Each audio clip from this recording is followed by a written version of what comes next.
So recently there's been a trend on Dragon Ball Z games from as of now where they want the game to last a long time. Xenoverse having a million DLCs and fighters being in the competitive fighting scene itself.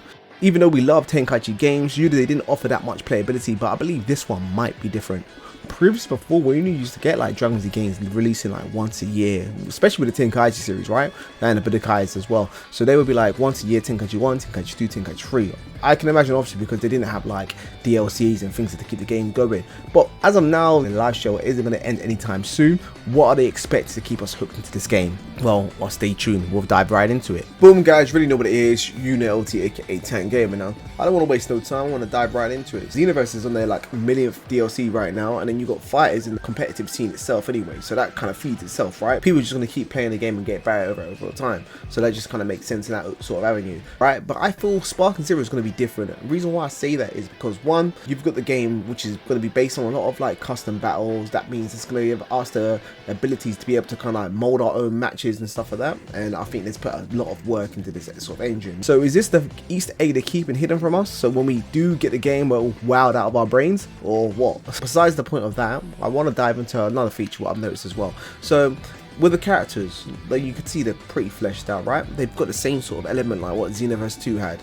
But why I say that is because remember, like you have like the character keys what we collect where we can modify our characters. I think this is potentially the exact same thing we can do in Spark and Zero, but further in depth. For the fact that you can like change your own aura, you can put accessories on your characters like scouters, halos, I don't know what else, but I can imagine a lot. Obviously you've got the Goku's stick as well, so I can't remember the name of the stick, but whatever that red stick he holds. So you can customize that and actually can turn it into a skill. And now leading right into the skill sets. So what I've seen right now is information that be passed on the net saying that you can actually access skills on this game depending on your clothing. But I don't think that's just generally based on your clothing, because if you listen to what Globku says at this point here, this Goku has a moveset that will change over time, and this is Goku early, by the way. Alright, so it's still Goku early. During the Saiyan saga, it doesn't change into Goku mid until you get to the Frieza saga, and you might notice that his moveset is actually going to change over time, which is really cool to see. So that's something Globku has confirmed right now, right? Now let's just like kind of fact check into what we're going to see right now, because as you see with this video, he did kind of go off subject a little bit, because as you can see, he's wearing one clothes here, and then obviously when he fights obviously Raditz again, he's wearing a different gi, right? So we're not really going to tailor towards into that, but it's something more interesting I've actually seen. So check a look at this. Alright, so we take a look at IGN to see what they showcased off real quick. So this move here that Trunks pulls off, the same iconic move he done against Frieza, right? But we see him in his super build. Right, but you already know that that's the move he did against Frieza in the Z sort of saga, right? So if that's the Z Saga move he's put into his super form, but we've actually already seen him use the Sword of Light move already in the game, it kind of just coincides the fact that there can be multiple different skills and ultimates for your character, right?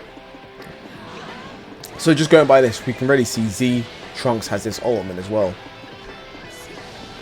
And we already know that they don't give the same ultimates to the same character, right? They always kind of mix up, because it'd be pointless to have Z ultimate and then obviously have it in the super preferences as well, especially if they do two different characters. So we can see this is confirmed that Z Trunks has this ultimate, but let's see for super. It's a whole different move now what we've seen. So again, Trunks in his super build, but he's did a whole different move. So it leads me to believe that we have the potential to do customization of all our characters, and it doesn't need to be attached to the clothing either. So that means there could be some potential craziness when we come down to this game, right? Because even you can do down to the aura. So I believe when this game comes out, we are going to be shocked in terms of how much customization. This is going to give Xenoverse a run for its money for the customization. So far what we actually have confirmed is that Trunks doesn't need to be in the Z variants to use Shining Sword attack. So I can imagine vice versa when it comes down to Sword of Hope as well. He doesn't need to be in his super variants to use it in his Z build.